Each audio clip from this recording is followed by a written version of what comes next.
Welcome back, everybody, as we're getting ready for the second NACC bracket setup for today. And it's in the loser's side of things. Now that Hype Unit has dropped down, they will end up facing off against their round one opponent, Bloogy and the Woogys, aggro joined here by Lermy. And Lermy, I mean, this is the time for Bloogy and the Woogys to get their revenge on Hype Unit after that 2-0 upset on Thursday. I think they're a little bit more prepared for what Hype Unit has to throw at them. We saw before a little bit of interesting picks coming out of Hype Unit, and honestly super interesting play altogether, just from how well that team seemed to have that synergy that you like to see from these kind of teams. But at the same time, we kind of just missed that from Hype Unit in their last set, which was against Baskin and the boys, in which they got taken down pretty handedly. I mean, it is really, really close between these teams the majority of the time, but it didn't look that way on Thursday. We'll see if they can turn it around, they being Bloogy and the Woogys, with their performance today. Gamma was playing the Wukong support. I know he's played it before, but personally, I'm good on that one for a long time, potentially ever. Just feels like you need so much more presence out of your support these days, and I don't know that Wukong's really necessarily going to bring it. I've got to agree with you. Of course, it is a throwback to the older days when you'd see a Freya Wukong duo lane, but at this point in time, and the way that Smite's meta has developed, I don't think it necessarily has the same value it did before. There are plenty of Guardians now, and even someone like a Warrior, even like Horus, that provides a lot more for your bang for your buck. If you're going to pick a character, you probably want to have the one that's going to have the most abilities in terms of CC or peel or things of that nature, because Wukong just doesn't provide that.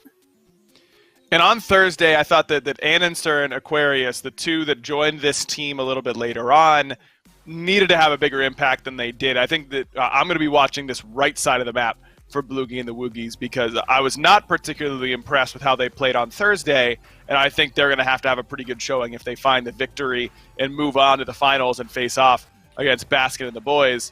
Hype Unit in that first pick position, we saw them prioritize some different things in their first set. Sobek first ban was one of their top picks in every game last set.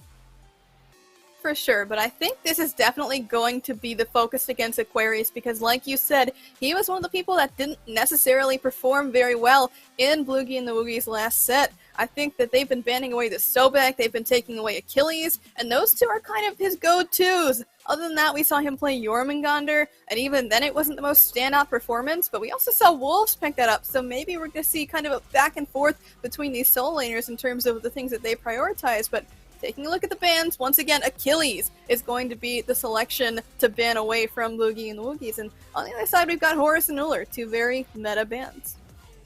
Yeah, feels like Hype Unit definitely want to keep Aqua off of his traditional game, and Aquarius certainly known for his Achilles play. Merlin as the ban there for Hype Unit want to keep that out of the hands of Crimson in that mid lane, which is fair, because I think that Crimson is one of the rising stars in the North American Challenger circuit.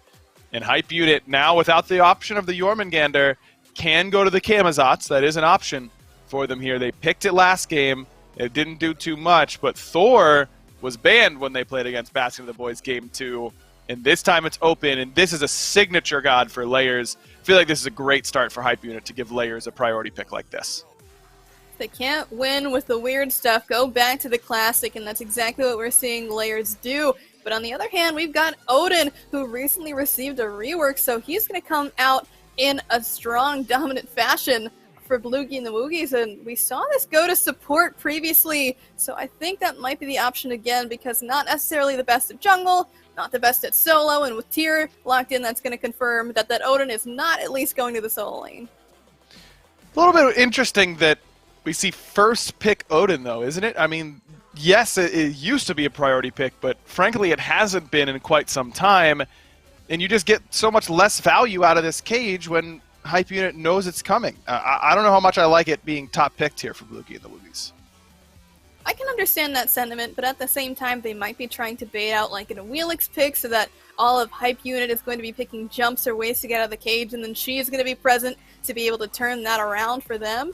So that could be something that they're looking for. Another way that we saw that Hype Unit was able to deal with this was actually picking up the Ares into the Odin and really just focusing him out through this game. But again, we're not going to be seeing the Ares, as that Thor is almost guaranteed to be going to Layerssss in the jungle. But with Pele, the selection for Bloogy and the Woogys, I'm kind of curious to see how this is going to work out for them, because Pele sure has been played a lot in the SPL, but she's kind of in that weird stage where she's not a top pick like Thor or Hunbots, but she's also not a bottom pick either.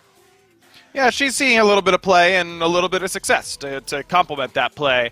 I do like Pele up against these gods that have leaps. It's pretty easy to blink in, cast your 2, they have to jump it, and then you just follow them with that volcanic lightning right away and chase them down. A little bit harder if they can get over a wall, but if they're in lane, sometimes you can make that sort of gank work. As Bloogy and the Woogys split their focus on the second bans, they go Kuzenbo, which molluskk played against them on Thursday, and the King Arthur. And now Hype Unit looking towards the mid lane with Crimson's Discordia, and now that Hachiman banned away from Blugin. I feel like Bloogy and the Woogys need some more guaranteed CC, though, here, Lermy. Their CC is there, and they've got the stun from Odin, but Tier Fearless, Pele Knockup, those are a little bit harder to execute on at all times because they have to be melee range.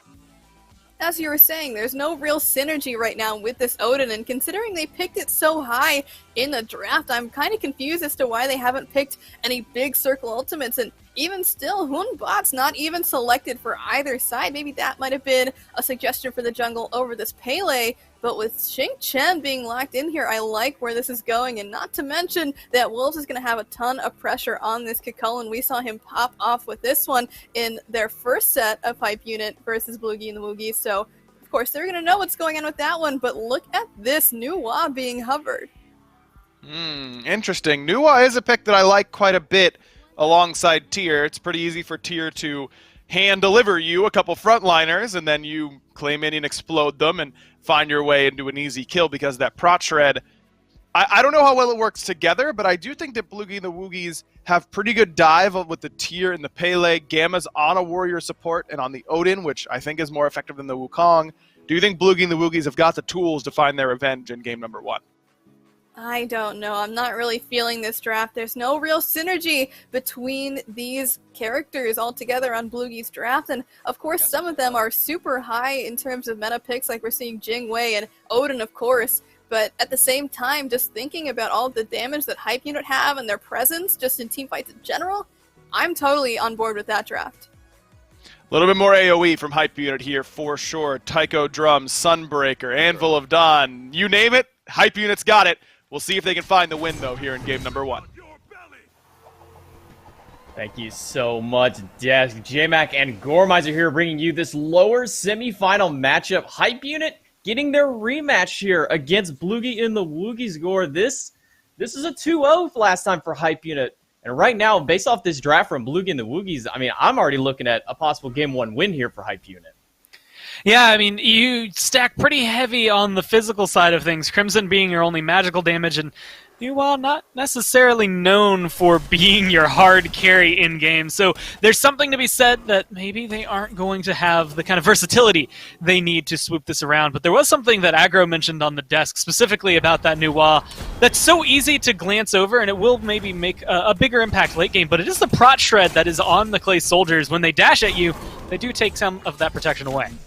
Oh, but molluskk getting caught out in the middle of it. This Odin Jing going back to the fact that dual lane has been basically for not forever up until this point. Nobody's expecting this amount of aggression, and these two gods couple so well together. You get an easy stun out of Odin right into the persistent gust at Jing. I mean, it's just a free kill every time.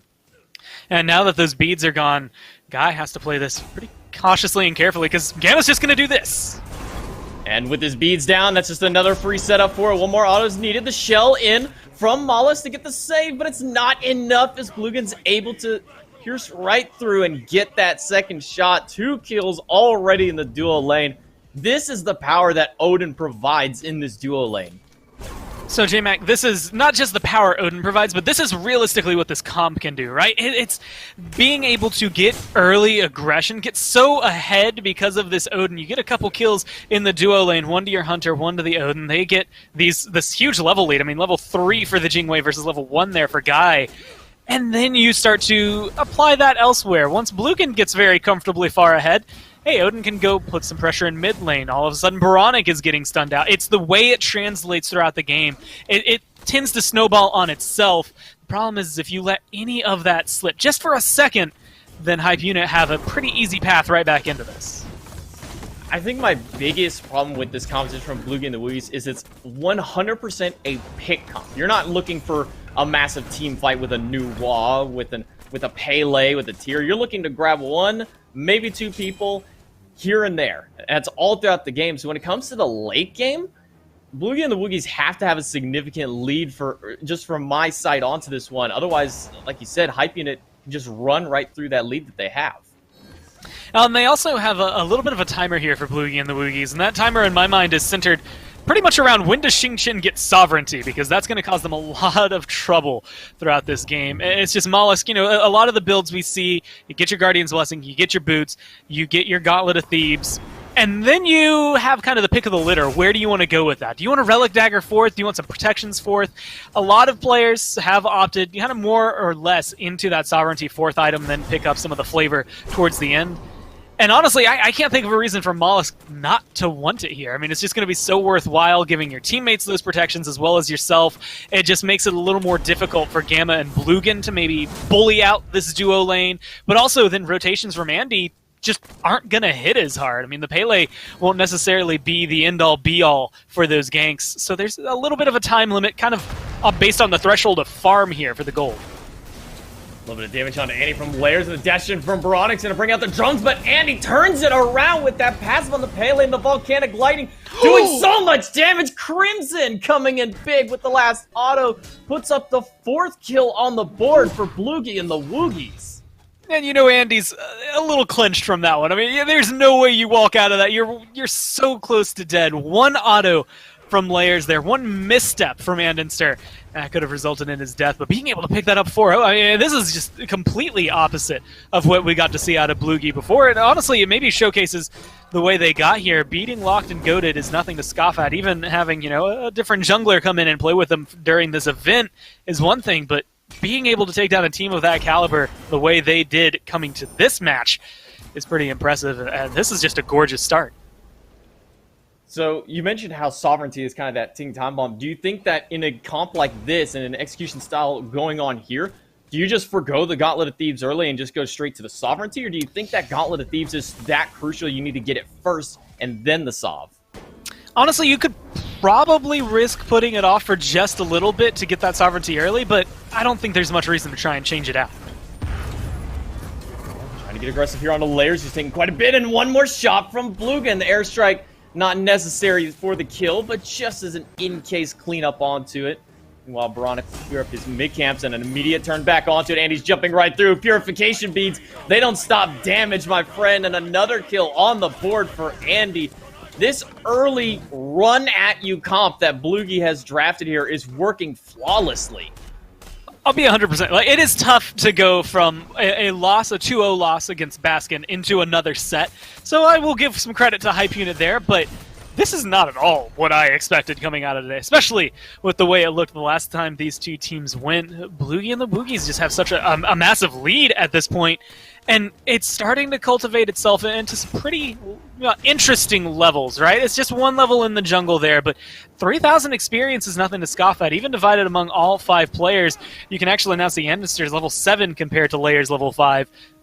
That's the impact of the farm. That's where this change is coming from. And I'm really excited to see them because it's different when you play with a lead. It's how you approach it. This is a team, like you said, that runs at you really well. I want to know if they can keep that pressure up without kind of losing their identity and without biting off more than they can chew, because that is one thing. Once you get too far ahead, a lot of teams maybe get overzealous, dive too deep, and end up throwing it all away. And a lot of the leads that we have seen built as of this weekend and weeks before has been getting your dual lane ahead as the jungler but Layers made a misstep over at the mid camp, and not just that, Gamma and Blugin teaming up to get a quick 2 kills in that dual lane. It basically cut off an entire side of the map from Layers. He wasn't able to rotate because now his team is behind. They're further ahead, and he's not going to have that same level of impact. It's really going to come down to the team fight stage for Layers to kind of make a shine here on this Thor. It's also interesting to me to see that the CC levels for both teams are so high that both junglers have opted into beads just to try and keep themselves safe. I mean, I'm not going to want to get grabbed by a Xing. No one going to get dunked on by a Thor, but they're not caring about the damage. The cage comes down. The whirlwind of Raijin Steel will throw one into the backline. Finally on the board is one, but Blugin drops the second one for the fight. Jumping right into the persistent gust. molluskk in a little bit of danger, but now 3 chasing down GuyJ, who is running the wrong direction, my friend, trying to get something, but the ricochet's not going to be enough for it. Crimson gets the last hit onto that one, bringing 9 quick kills onto the board for Bloogy and the Woogys, and we're only 7 minutes in.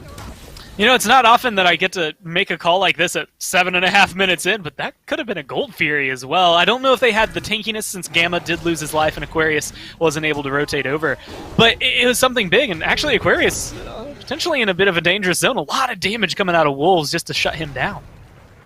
Layer's going to try and make something here, but that wall is just not going to be enough for him. So Aquarius gets to walk away, and Wolves gets to get a blue buff, a happy Chulainn. Not necessarily needing that buff, but always good to have it anyways, just for that cooldown reduction. These rotations from Crimson, I mean, oBoronic has kind of been silent for most of this game, and he really hasn't been able to do much. Everybody's been in his lane, in his face the whole time, but Crimson has made such great rotations on this new wall early on. Yeah, that's I think the huge portion of this, and there's nothing against oBoronic. He hasn't really had a chance to speak. He's been dead anytime he's come through. Even in that last engagement, he got what, 1 shot off of the taiko drums before getting eliminated. So those 3 deaths are definitely adding up. But Crimson has been on point, and it's also something to be said that having your ult as Nuwa, it's that global presence that your team needs, right? Couple extra 100 damage there means I have to hit 1 less auto to confirm this kill, which means we can start focusing on something else, maybe putting pressure onto molluskk in the jungle, putting pressure onto GuyJ over here if I'm Blugin. You win those trades a little bit easier, but even now, I mean, Crimson has just run into the jungle over here. He's losing a little bit of farm just to be with the team for this grouping so they can build this lead together as opposed to trying to farm individually. oBoronic in a little bit of danger. As 3 players are looking him down. He's got that Thunder Crash, and luckily for him, that's enough to deter the enemy team from diving into that Tier 1 tower. Aqua and Wolves having a little bit of a slap box here in the solo lane, but not much to be made of it. Going for the movement speed that we've been seeing so much on tiers as of recent, at least Solo Troll being the one to really popularize that one, and molluskk losing half his health to Blugin and Andy. Gamma on rotation, the blink in, cage. That's going to set up the cage. The whirlwind is not even going to have a chance to come out as Blugin fires 1 last basic into molluskk.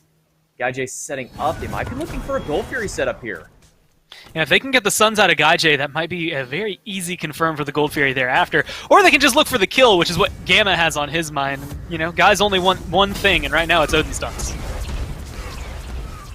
Right now, Guy just wants safety under his tower, and he'll be able to get there as Andy's not going to make the dive under that one. And so much pressure into this dual lane early on. It's what got the lead for Gamma and Blugin, but now GuyJ 3 levels down on this Hou-Yi. Typically, Hou-Yi is that early game boxer, the one who's getting that lead. You normally see the Jing way behind. But because of that pressure that Andy and Gamma have put in this lane, it's just impossible for GuyJ to fight anybody. I mean, 3 levels in the duo lane, 3 levels there in mid as well. It's that question of where do you put your carries now? I mean, oBoronic and Guy, they're falling so far behind. The Suns have been used. They don't have the same level of pressure anywhere that you would want.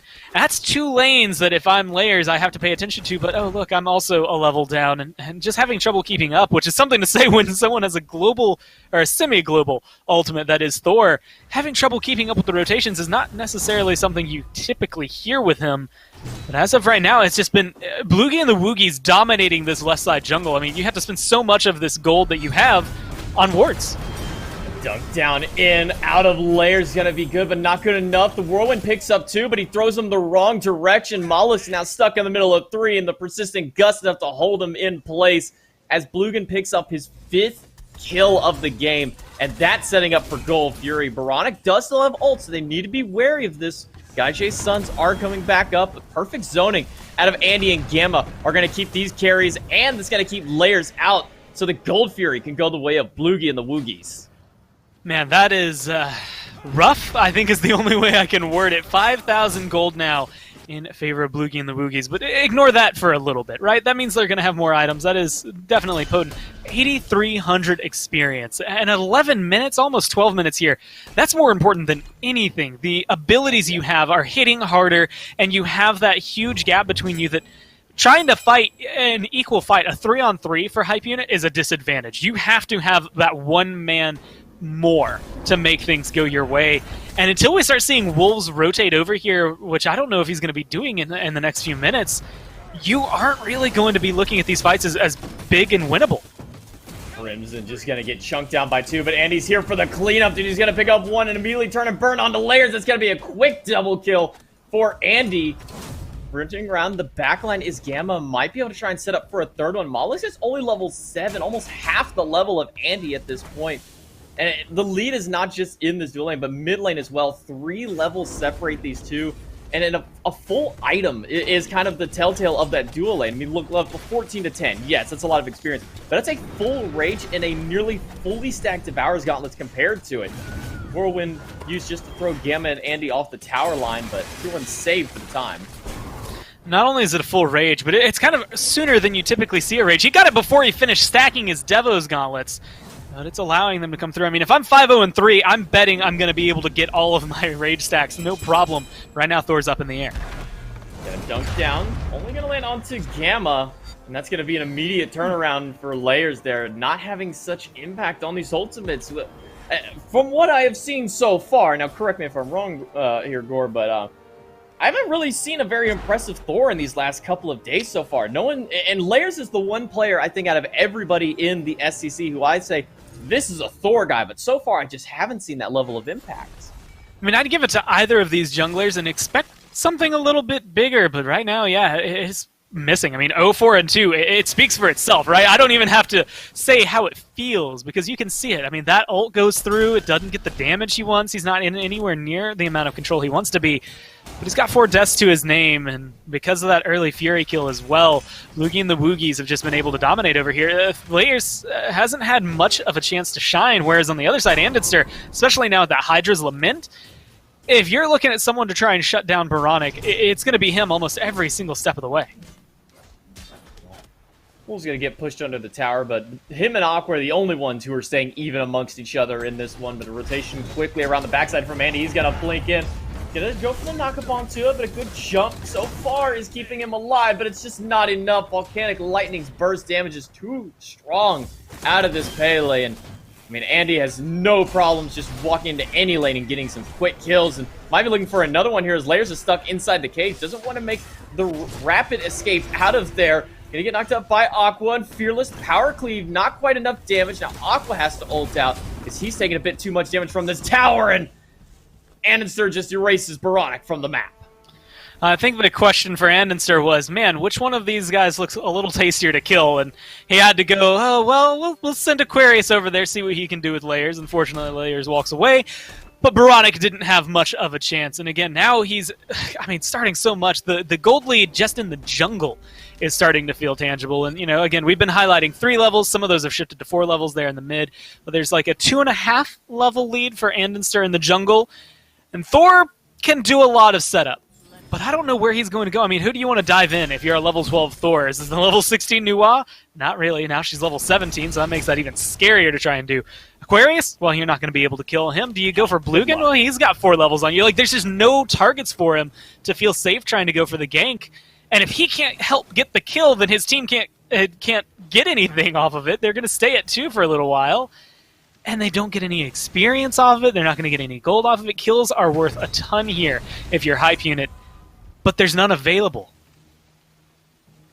He can't even safely go on a Gamma at this point. They're barely a level and a half apart from each other. They're going to try and make a rotation here onto Wolves. Blugin's made the forward rotation, but a quick blink will get him out, but only into the clutches of Andy. Throws out a couple of the Pyro Clash shots, but not going to get too much off of it. Just getting Wolves out. Getting that Relic, a big one for, because that is a lot of Wolves' initiation or even safety, is that Blink Relic. Yeah, I think for pretty much everyone in this game, Blink is going to make a big difference. But for Wolves specifically, I mean, mollusk's still at level 9 here, 16 minutes into the game. You're the guy. You are the one who has to engage here, because otherwise your team can, well, try to start up a Primal, but just the mere presence of Gamma is enough to scare them off. Well, not enough to scare molluskk off as he dives into the middle of all 5 of them. Goes for the whirlwind, but it's only going to throw one person, and it's Erupt, who's level 18 right now. Dung into the backline. Layer's able to help get the mid laner dropped down, but immediately oBoronic is bursted down by Andy. Running into the back of the volcanic lightning. He'll get a double kill onto molluskk. Only Wolves left over on this side of the map to defend against 3 of them. And they're just continuing that chase through. The knockup out of the Pele is good. Gamma kicks up the 3rd kill of the fight, and I don't know what that attempted Fury Star was from Hypeunit, but it was 100% the wrong call. And you baited them into a fight, which I think is theoretically what your goal is at that moment, right? You're trying to pull them towards you, and then you pulled them towards you. Like you said, I don't know what you were expecting out of it, but an 8-0 and 8 andinster is what walks away from it. And that's enough to tell you that things are going well. He had a good target to be able to get rid of Crimson. You forced both his relics as well, so maybe there's some pressure for Layers to be had over there in the mid lane once he respawns in his back. Oh. But you got to be alive to use that. Aqua just stopped the teleport out of Layers. The Aegis to immune the Nuwa ultimate, the beads out of Aqua, and the power cleave to finish it. I mean, Layers isn't safe even walking into a lane at this point. He did get a few extra levels in that fight for getting a big kill onto Erupt. He's now level 15, but that's still a level 17 tier. He still has much more health and far more movement speed than you. You're never going to outrun that god. Oh yeah, he's going to chase you down, no problem. He's gone for the kind of build that we've seen, taking the solo lane by storm, focusing a lot of early game on health, and then late game you stack some protections on it to the point where you become virtually unkillable once you finish off those last 2 items there. It makes it pretty interesting to see, especially with Aquarius having the heal that Tier has. It opens up him to dominate the dual lane and his team for the Fire Giant. I mean, really the only thing the build for the first 3 items lacking is that protection. You get a ton of health, you get a bunch of cooldown reduction. Oh hey, by the way, your relics are reduced on their cooldown as well with that relic dagger. Slow immunity. I mean, there's so much with just these first 3 items that Aqua has built that makes it almost impossible to go into him. Now we have this tier 2 tower in that short lane being dropped almost instantaneously after the Fire Giant was picked up by Bloogy and the Woogys. In 19 minutes, it's looking dire for Hypeunit. I mean, based off the drafts at the start of the game, we were looking all towards Hypeunit, but right now, Bloogy are just putting on a clinic. molluskk at 1 HP, and Andy will finish that last bit of health off onto him, getting the kill onto molluskk. Now Andy wrapping around on the backside as Wolves tries to defend against the other 4, but it's about the same for him as he drops instantly to Crimson. Pyroclast on the Layers that forces them back to the fountain, and the bird falls. You know, when we started this game, I was highlighting there being a ticking time bomb, and that would be Hypeunit getting physical protection and, you know, stuff like the Sovereignty, much like we've seen molluskk build. That would maybe make a huge difference for him.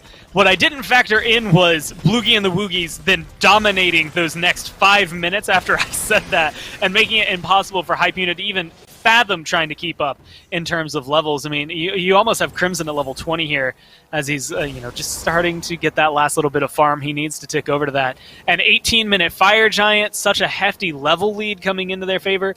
There's a lot that you can do to try to defend this, but losing a Phoenix pre-20 minutes, that's never a good sign for you as a team. Honestly, if I'm Hypeunit, part of me is starting to calculate what do we need to change in Game 2, because it's definitely looking like a rough remainder for Game 1. Not looking too promising for Hypeunit. Down 14,000 gold separate these teams, and still all of this experience as well. Only one person has hit level 20 in the game. That's ErupTCrimson on this Nuwa, almost at full, getting closer to that full 6-slotted item, finishing off the Obsidian Shard, and then they got the Mage's Blessing to get rid of here. But yeah, when I first saw the Nuwa, I'm like, I don't know how I feel about this. It just feels like she's not going to do anything. Crimson has proven me wrong 100-fold on this one. His Nuwa has had so much presence across this map, not just with the ultimate, but with his rotations. Yeah, I mean, impact on 16 out of the 21 kills they've been able to pick up. And, 3-2-13, the assist definitely is what kind of redeems that slash line. And admittedly, it's exactly what you want out of your Nuwa. She's not supposed to be your carry. Give that to Andy at 9-0. Give that to Blugin at 5-0. They need setup, and that's what this Nuwa does for them. Delta Frenzy means fight, and Wolves gonna go into the back and try and disrupt that. molluskk going with the return fire. Layerssss misses his ultimate, and that's 3 massive ults down on the side of Hype Unit, and now stuck inside the cage as molluskk just trying to live for what little health he has left. But that fog is enough out of Crimson to drop him down. Blugin low, but Blugin still living through and taking down more wolves. GuyJ will find it, but Andy on cleanup duty with Crimson. Double kill for the new Wog. GuyJ on full retreat as 4 stand strong to face off against the Titan, but they're still a little bit low. GuyJ has a chance. Without those suns, it's gonna be difficult. Well, they have to be very careful with the way this health bar is. They're all pretty low here, but they do still have Fire Giant and Sustain. The Titan's still tanky at this point. Okay, Guy is gone now, and that might be the end of the game for that one, as Crimson can take that up, no problem for the rest of his team. 22 minutes, and Bloogy and the Woogys clean up this fight and clean up game number 1. I mean, last time they faced off, Hype Unit looked so strong, but it just feels like after that loss, they couldn't get out of their heads going into this game. I mean, 26-4, the kills kind of read the way the game went for itself. That one was just dominant from Bloogy and the Woogys, and like you said, it's difficult to go from a loss into a different set, but Hype Unit, now that's 3 games in a row today that they've lost. They are going to have to turn it around if they want to stay alive. Yeah, it's going to be difficult for Hype Unit to recover off of that one, but they still have a chance for it. Aggro Lurmy on the desk. Break that down for us. So here's what happened. Every lane for Hype Unit got absolutely stomped, outside of solo lane, where Wolves kind of watched from a distance as his team got disintegrated by the pressure from Bloogy and the Woogys. Lurmy, that good? Like we're in the same page on that one? Uh-huh. Yeah, I would say that's exactly what happened. And last set, we saw Bastion pop off, and a former teammate of his, andinster, this time going to be the one to pop off in this set. And I honestly am so incredibly shocked by the performance here by Bloogy and the Woogys. This seems like an entirely different team from the people we saw together on the battleground in that first set that they had on Thursday. They played like a team, and a solid unit at that.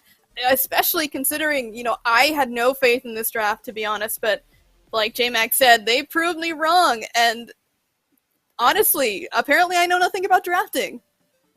Hey, sometimes it's less about the draft and more about the execution, and I think that's the case here for Bloogy and the Woogys. Gemma and Blugin double kill molluskk and GuyJ early on after a couple pretty key mistakes by Hype Unit's duo lane. Then Layerssss goes in the 2-on-2 in mid, thinking that because oBoronic was 5, they can get that kill, but a great play by Crim and andinster right here on your screen. Lets andinster hit level 5, which then lets him slam Layerssss with that Volcanic Lightning, and they 2 for 0 them in mid after that. And when you've gone 4-0 across the map, 2 in duo, 2 in mid, you're already behind the 8 ball a little bit, and I just don't think that Hype Unit played particularly well from behind, and Bloogy and the Woogys, on the other hand, pushed that lead very, very effectively.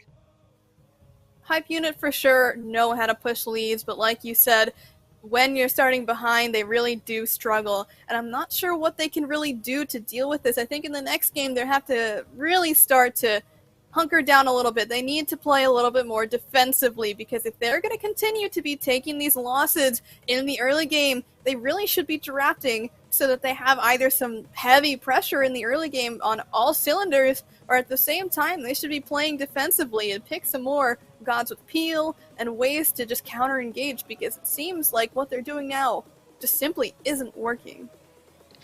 I mean, it's got to be tough mentally for them, too, at this point, right? I mean, they've been blown out in 3 consecutive games today, and really none of them have been particularly close. Game 1 up against Baskin and the Boys was the closest, and I wouldn't call that a close game by any stretch. So I think that now you've got all this pressure on you all of a sudden. You're 1 game away from elimination. You know they won it extra against Bloogy and the Woogys, and you get just decimated in 22 minutes. I think that mentally that's kind of hard to come back from. Agree with you there. Their morale must be pretty low, but I know this team has a very strong shot caller in Layerssss, and he is going to have to be the one to hype his boys back up, and I think we're honestly going to see very similar bans here. I don't see any reason really to kind of target anything. I don't think Pele was necessarily the reason that they were losing that game, or even the Nuwa or anything of that nature, so I think they kind of go with the flow, see what worked before, keep taking out those picks against Aquarius, but this time, something a little more defensive to begin with. I mean, last time they went with that Thor first pick for Layers. I mean, he falls so far behind that it's pretty impossible for him to match that pressure. But maybe you look at first picking Odin away from Blugin the Woogys at this point. I mean, it gives you something aggressive in that duo lane or in the short lane. Wolves is known for having a fantastic Odin, and it would take it away from Gamma. That's really the biggest change that I can think that you could make here if you're Hype Unit. But even then, is that really what you want to do? It seems like Hype Unit might want to stick to the game plan and go with this Thor once more for Layers. I don't think the Thor was necessarily the issue. I think that Layers does have a historically great Thor. The issue was that he just couldn't find any place that had pressure to be able to gank and return some of that farm in his favor. So Thor, I don't think was the issue. I think it's fine to be picking it up here. The issue is finding some other ways to deal with it, because with that Odin pickup, they have to be really concerned about the pressure in duo, and as we saw before, I really don't think this is going anywhere other than support. I mean, why would you at this point when Gamma has that kind of performance on it?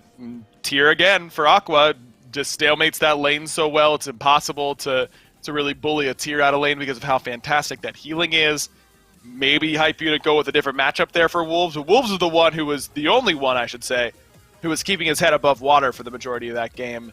So they might want him to reprise that Chulainn at least until he got to the team fights, because then the rest of the team was so far behind that he couldn't do a whole lot.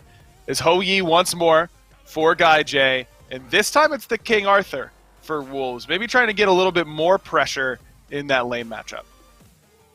I think it is a relatively good matchup for this King Arthur, but my concern is that if they continue to be losing this early game as they have been before, if this King Arthur walks into mid after 10 or so minutes and that Odin is going to be there, he is getting stuck in that cage unless he gets that early Phantom, which as a King Arthur, I'm pretty sure you have to get teleport. There's no real solution for you to be going anything else, so that's my big concern there, but a total salty run back, or rather, I guess a sweet run back for Bloogy, because that comp that they had so far is exactly the same as the one before, and they popped on it.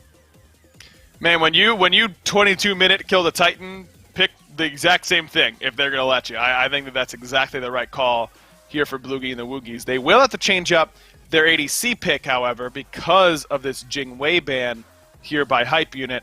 And Bloogy and the Woogys actually banned the Circuit this time around, wanting to shut down anything super aggressive here for molluskk. I think the Circuit support would have been a great idea, considering his past as a jungler. So I think that's a pretty smart ban here by Bloogy and the Woogys, as they are looking to get this Nuwa early here for Crimson, feeling like maybe that's a key part of why they won game number 1. Crimson certainly was able to have that influence across the map, especially with those fire shards. He did a lot beyond those, but it's always helpful to have that little bit of extra damage if you can't quite finish someone off. But on the other hand, we've got a Scylla, and hopefully this is going to be oBoronic channeling Baskin, who beat him down before, so maybe we see kind of a similar play out of that, and the Kumbhakarna being hovered here for molluskk. I am really digging the selection. Yeah, Kumba is the perfect pick if you're going to go Scylla in the mid lane. It's set up, it's really, really good damage as well, and it's hard to lock him down. I mean, you've got the knock-up immunity during the 2, so that eruption from Pele won't end up too much. I like the draft here from Hype Unit, but I like their last draft too, and that didn't work out, as Cupid is being thought about here by Bloogy and the Woogys, and this is a draft where Cupid can put in some work, but instead it's going to be the Hachiman. You look a little disappointed, Lermy. I was so excited for that Cupid. I think Cupid into Hou-Yi and Kumba is such a great pick. Maybe not so much in the early game, of course, because Cupid not really known to have a super good clear in those first couple of levels, but neither do Hype Unit's duo lane, so I think that would have kind of stalemated to the point where he was able to throw down those fields of love, but that's not what we're going to be seeing this game. Instead, we're seeing Hachiman, which has been a pretty standard second level of good ADCs that we've been seeing, so a solid pick for Meerkat all around. So looking at this draft, I mean, if I'm going by draft alone, I'm with Hype Unit, but at the same time, with the way that Bloogy just played, I gotta go with them. We'll see if Bloogy and the Woogys can complete their revenge tour and punch their ticket to the finals tomorrow. Game 2 starting now. Thank you, Aggro and Lermy. I mean, if we see any semblance of the similarity of last game, I mean, this looks like it could be a real quick one here, Goremizer. I mean, last game, I said, I'm like, this is a pick comp. I don't see it working out. But they picked people. And then they picked him again, and again, and again. And then we're 20 minutes in, and they're pushing the Titan. Yeah, it was, I mean, played pretty much to the note. The only big difference being that Jingwei isn't available for Blugin. So I wonder if this duo lane is going to be able to keep up the same amount of pressure. There's still the stun from Gamma, and molluskk as Kumbha is maybe going to have to be more in the action this time around. So keep your eyes on this duo lane to potentially still find some picks. A little bit safer with the Kumbhakarna. That Groggy Strike level 1, getting that root is so potent early on. There's no diminishing returns onto, which you don't really have to worry about too much of it anyways. But GuyJ back on this Ho Yi had a really rough time because of the early lead that they got in that duo lane. So far, It's already looking so much better for Hype Unit. I mean, hey, you hit level 2 before Blugin hit level 3. That's a huge plus this time around. So GuyJ is going to be able to stay afloat. Same thing for molluskk, right? And that's, I think, the biggest thing for Hype Unit. This game has just slowed down Bloogy and the Woogys enough that you could stay in the same realm of conversation, right? I mean, last game, you have, again, an 18-minute Fire Giant.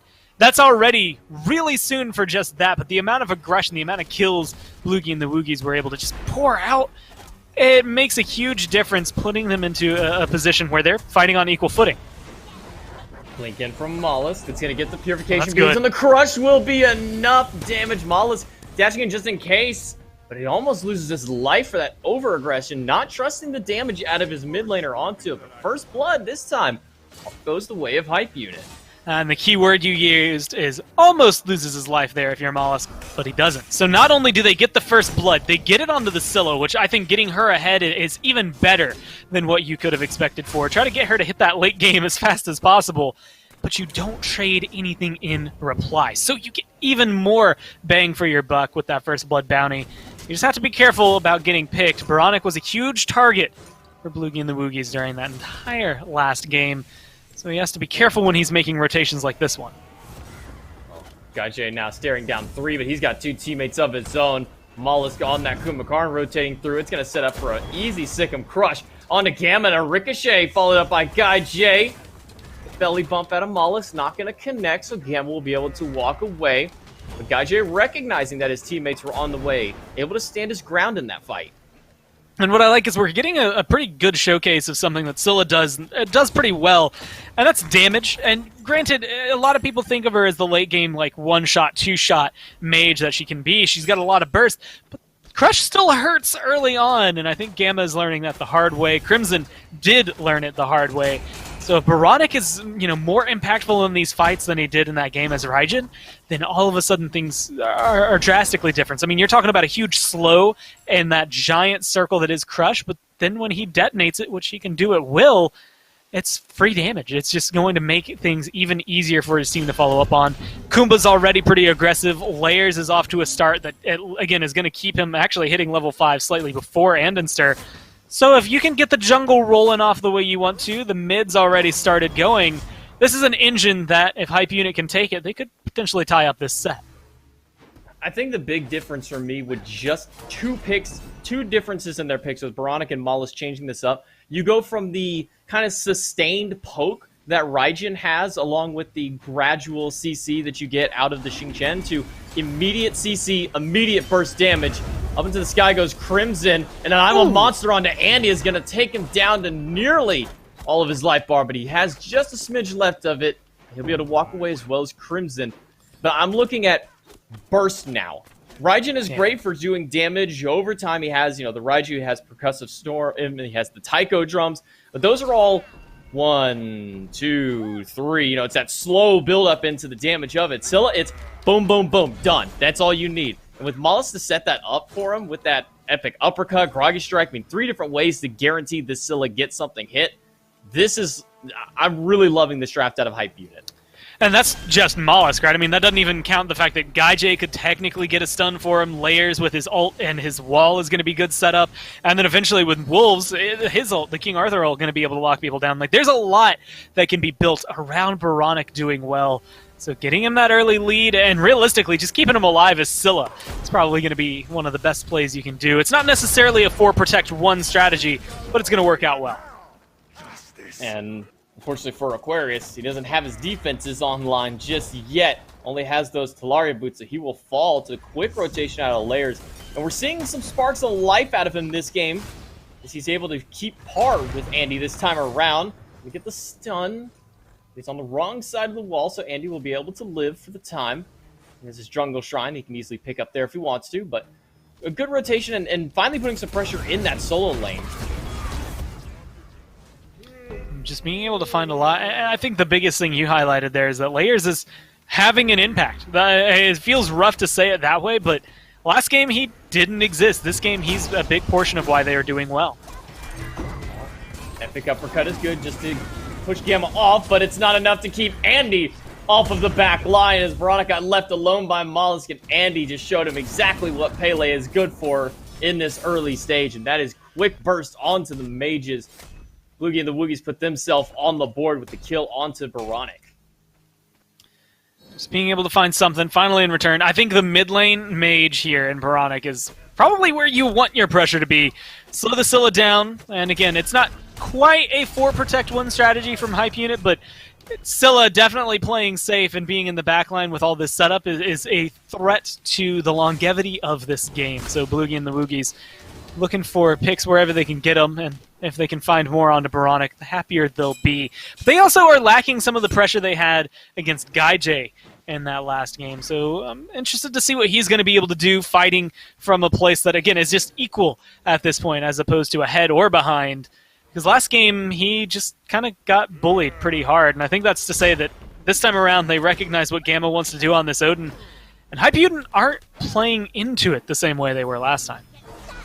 I think one of those key differences is just in the level 1 ability between the two hunters. You have Heavenly Banner, it deals damage, it gives you some attack speed, but it doesn't lock anybody down. Versus Persistent Gust. You hit them, it's some damage, it throws them into the air, and they can't control their character for a duration into a directed path. I mean, damage versus damage in a knockup, I'm taking the knockup every day of the week. I mean, it's a pretty easy choice, even though it's a little smaller, right? It's just a little bit cleaner, I think, overall, because like you said, you hit that knockup, it slows them down, puts them in the area where you can lock them down and maybe keep things rolling out for you. It is also said that, you know, Gamma last time around, they were able to invade purple buffs, they were able to put pressure in between the tier 1 and tier 2 a lot of the time. Now they're having trouble even securing their own blue buff. Volcanic Lightning onto Wolves. It's a 3-man rotation here just to take out this solo laner. And it looks like they'll be successful. Maybe not with Layers ducking down onto 2. I'm a monster, not going to connect. The Lawbringer's not enough damage, but Aqua will clean up with the basic. Immediately into the epic uppercut out of it. And that will be the life of the solo laner. Traded 1 for 1. Quick rotations from both teams, able to net a kill. Man, the idea behind that, I guess the execution of what Hype Unit wanted to do, the stuns, the setup into the I'm a monster to lockdown, could have hit 2, but was just unfortunately off by a mark. If that connects for Oboronic, Hype Unit are potentially 5-1, 5-2, if they do still manage to chase down that kill onto Wolves. But lucky for Bloogy and the Woogys, didn't quite go the way they wanted it to on the side of Hype Unit. And it's just those small missteps coming down from Oboronic, being able to maybe aim that, or maybe it's just the jukes from Bloogy and the Woogys that make it difficult for them. But either way, they've been able to find that identity that they were lacking last game, and at least keep ourselves even 10 minutes into this one, and even a slight lead here for Hype Unit in terms of gold. Not a lot of pressure on the map, but they're finding the picks they want.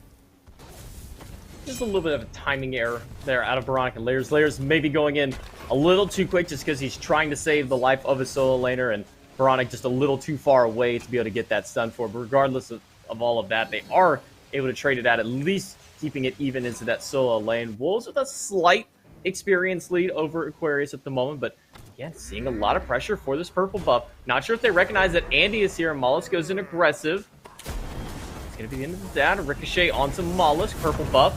Will be stolen away, it looks like, as the epic uppercut comes out to throw Gamma into the sky. So purple buff steal successful out of Bloogy. Stripping something away. Last time they had, red buffs, purple buffs, anything in the jungle of Hype Unit were theirs. Now there's an Odin cage going down. They want molluskk's life. They want, and they're very likely going to get it here. Even with the damage out of the stuns, they are not deterred one bit by it. But going in aggressive as GuyJ gets a great double bounce, almost trades out to get a double, but Layers will come in for the cleanup. oBoronic with a crush is going to do a lot of damage to Gamma. The I'm a Monster canceled out by oBoronic. A bit of a misplay onto that one, and that's going to allow Gamma to get out. Yeah, I'm not sure why he hit right click, but he did, and that's going to cost them a kill there. Gamma able to walk away. Luckily, they're picking up wolves on the other side, or I guess actually unluckily there for Hype Unit.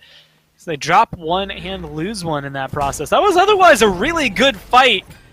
Leaves it on a kind of sour note and a bad taste in your mouth with that. I wonder what oBoronic was doing, maybe trying to give Layers the kill, but Layers didn't have the mana to confirm that one. And honestly, I want my Scylla to get ahead, so curious choices is the only way I can word it. I'm not sure what the thought process was behind it.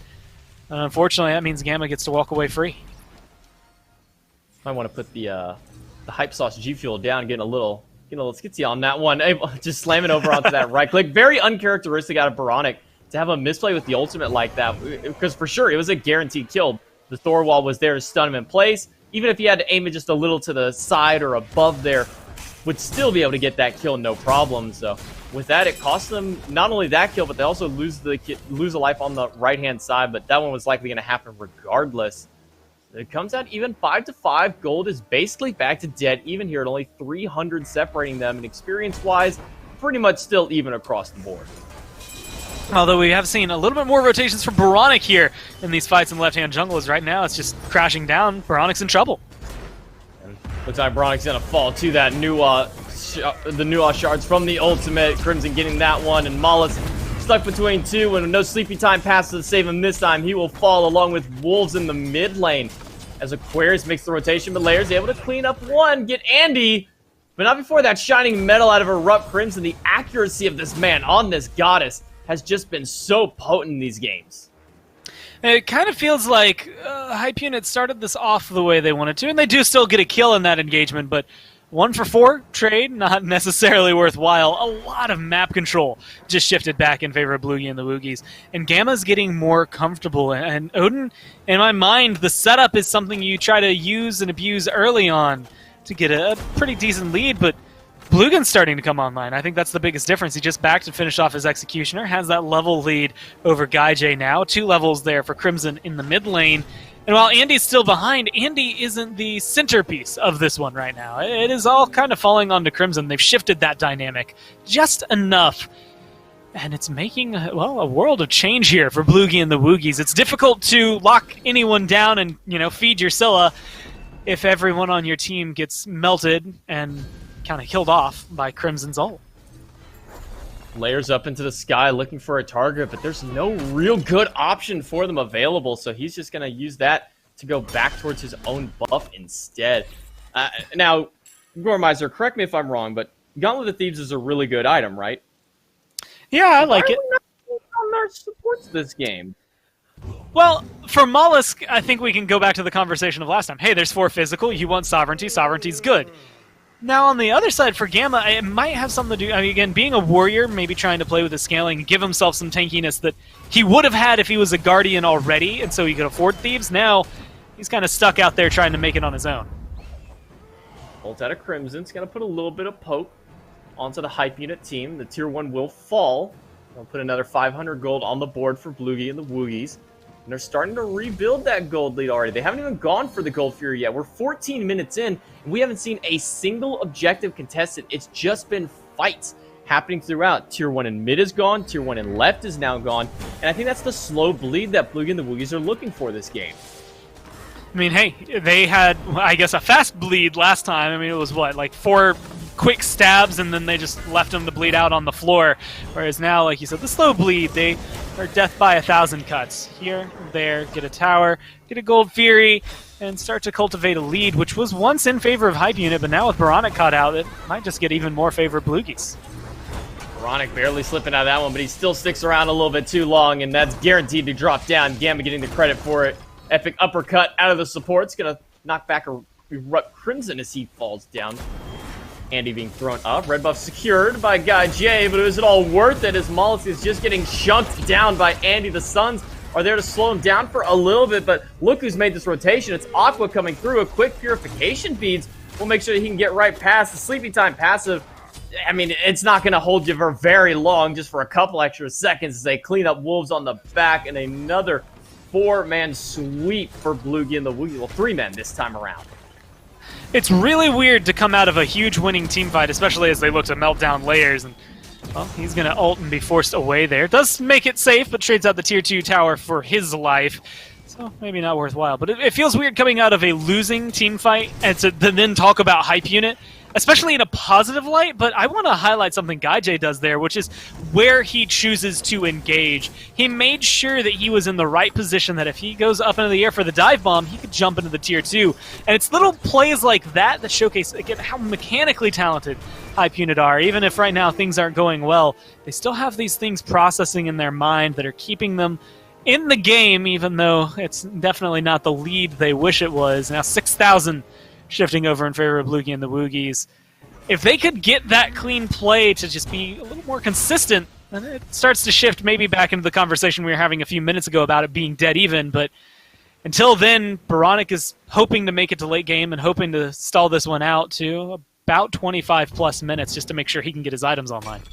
I mean, you saw how fast on the chart that gold lead had just dropped down for Blugin and the Woogys in their favor. It went 6,000 gold sweeping in the last 4 minutes of play for these teams. I mean, this is the definition of stepping on the gas pedal here for Blugin and the Woogys. They started with their foot slammed down with a brick tied to the gas pedal last game. This time they've been slowly burning up into it.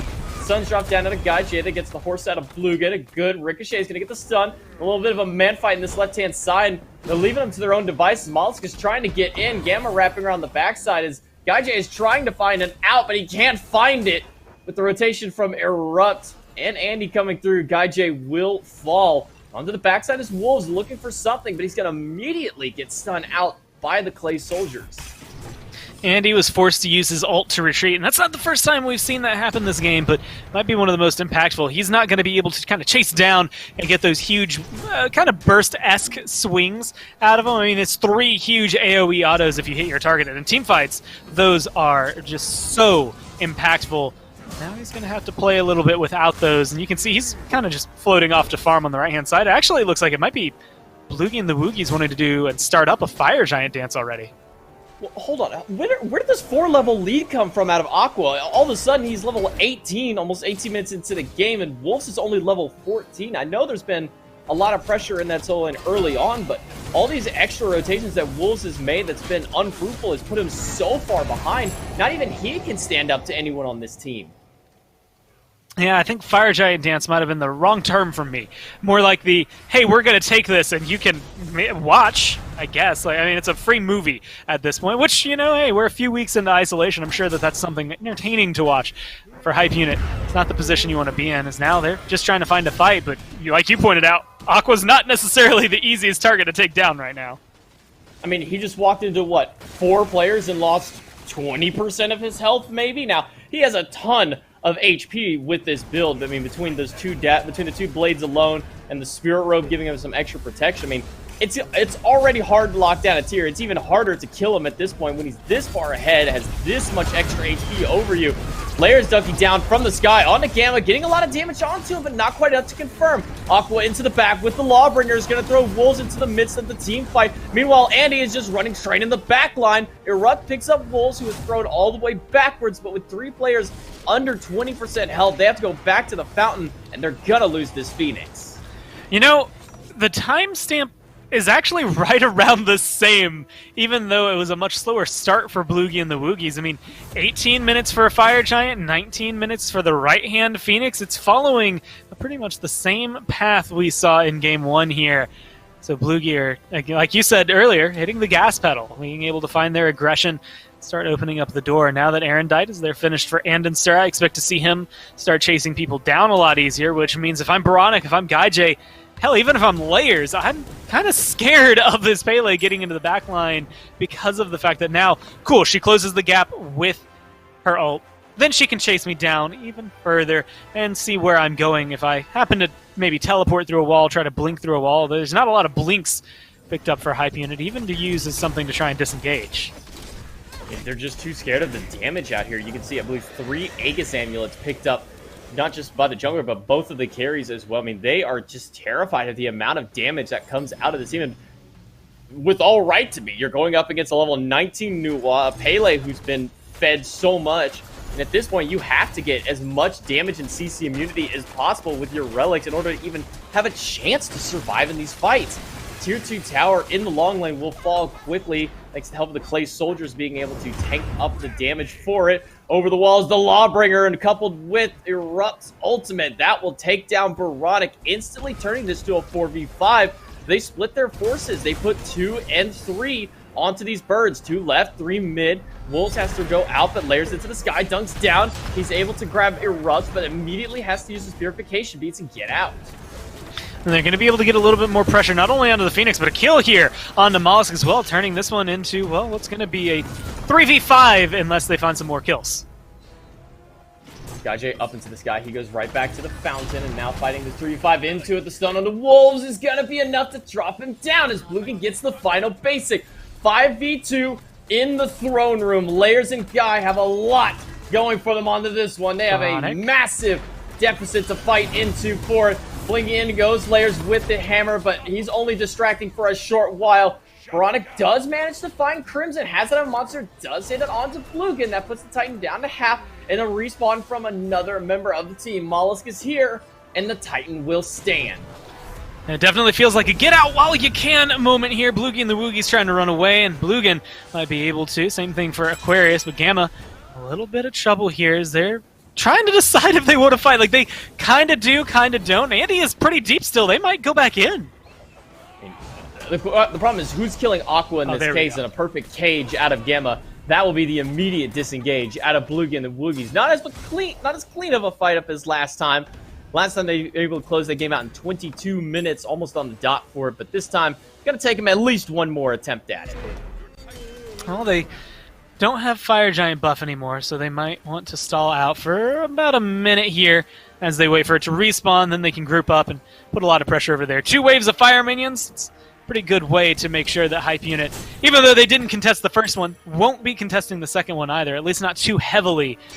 Layers has his ult. Boronic's ult is going to be coming up as well. You might want to try to find a kill either under the Thor or the Scylla to make sure it's not so easily secured over walls from any kind of steal, especially since both of those two are hovering around this right-hand lane. They know they need to be present for this Fire Giant. I mean, the respawn out of Boronic and getting that ultimately what saved them from losing that game by being able to get one pick with Yama Monster and then hitting Blugin for about half of his health. I mean, Boronic and Layers teaming up to really save that game, and then molluskk coming in for the final bit of security with it. So they were able to hold off for now, but with left side Phoenix down, the right one in a weakened state, all they got to do is just push down this lane, and it could be GG's here for Hype Unit, but they do have a strong defense with the Scylla, with the Thor. They have a lot of tools available to them to stop this siege. They're going to have to see how long those tools last, though. Their health bars haven't been very kind to them in the last couple of engagements. If you get rid of Boronic, that could be a big opener.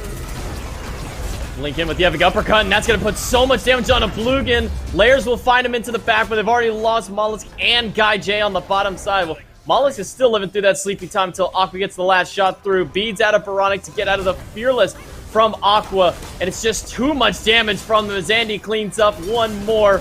Only Wolves and Layers last, but that Volcanic Lightning is putting in so much work onto Layers. Double tap, we gotta hit Andy, put him down to about half health and less. Pushing in now, once again, we're at the same situation. 4v2 at the throne room. Wolves is doing everything he can to keep Andy off. He's the primary damage dealer. Layers is trying to get Crimson, but those Clay soldiers doing so much work body blocking. Wolves, the last man standing. Wolves against the world. Is he going to be able to hold them off? I think not, as Bloogy and the Woogys close it out in just 24 minutes in this game to take the set and send Hype Unit packing. Well, hey, Hype Unit and Bloogy and the Woogys, it's another 2-0 just like it was the first time they met in the bracket. But that was a completely different story from both sides. I mean, Bloogy played lights out compared to what we saw last time. And Hype Unit, I mean, that's a rough day for them. 4 losses in a row. And I think it does go back to what the desk was saying. That new wall was something that locked in. It was kind of like, all right, what can you do? It did well in game 1, and it was part of the reason they're successful in game 2 as well. They just look good. It just looked like over the weekend, Hype Unit kind of expended all the gas in the tank in day number 1, and now that we're here on day 3, it's just kind of dwindled down to nothing. Aggro, what more do you have to say for this matchup? I mean, Bloogy and the Woogys were looking stylish, but somehow still less stylish than Goremizer in a turtleneck. I don't know how that math works out, but Gore still on top, no doubt. As were Bloogy and the Woogys. Lermy, I mean, Crim had somewhere to be today, dude. He was in there just consistently killing it. He wanted to be out of this set as early as possible, and Bloogy and the Woogys were all out of that set very, very quickly. Less than an hour of game time total in these 2 games. I'm so impressed by Crim's performance, and Nuwa is not an easy god. Of course, you know, pressing 4 is probably the easiest ability in the game, but when it comes to every other part of her kit, you don't get to see her pop off as often as you do if you're ErupTCrimson. This 9-2 and 11 Nuwa really showed us what's what about this character, and combined with the efforts of andinster back on this Pele, a really just solid duo between the 2 of them, and that, even though they did have a little bit of a slower start this time, those 2 together were able to really push Bloogy and the Woogys forward to take back this revenge as they advance to the finals. Completely agree with you on Nuwa. I think everyone kind of thinks that it's, oh, you know, I just press 4 and do a lot of damage, and that's part of it. But the difference between a Nuwa who's just pressing 4 all the time and one who's rooting you and minion stunning your front line and prot shredding them all the time and using that fog really effectively, night and day. Crim clearly the latter in this one. And this game was not nearly as one-sided from minute 1. I mean, Hype Unit got off to a 4-0 start in this game, and then still got absolutely gobsmacked. I mean, after a performance like that, I think it's pretty clear that that what's happened on Thursday was a little bit more of a mirage than what we saw today. molluskk in support works-ish, but ultimately I think that it's pretty clear that that Hype Unit team was just not up to the standard of Bloogy and the Woogys. Of course, they were the SOC team coming into this one, so it is impressive to even see them make it past that round 1 marker. So you got to give them props for that, and the way they did play on Thursday shouldn't just be erased by their poor performance today. So even though they did take a hot L today in all 4 of those games, they should still be a pretty respected pick if you see them come up in the SOC once again. That's right. Of course, that's going to be a team you have to watch out for. You have to watch out for that finals matchup. Bloogy and the Woogys up against Baskin and the boys. That'll be happening tomorrow before the SPL in North America. But before that, starting at 11 a.m., it'll be Belt Slap up against the Snake Pit. So we'll see who is going to come away in each region as the Smite Challenger Circuit champions in phase number 1. I think we're going to be in for some great games right there tomorrow, but we've still got more great games coming on a little bit later on today. 3 p.m. we're going to start the SPL, and we're going to start with Sino's debut for Obey Alliance as their new jungler, so you do not want to miss that. I think that today is going to be very interesting to watch and see what's going to happen, so don't leave. I mean, we still got some things going on here. Stay tuned, and we'll see you back here at 3 p.m. Thanks, everyone, for watching the Smite Challenger Circuit playoffs today, and we'll be seeing you soon. Peach it, but just for now.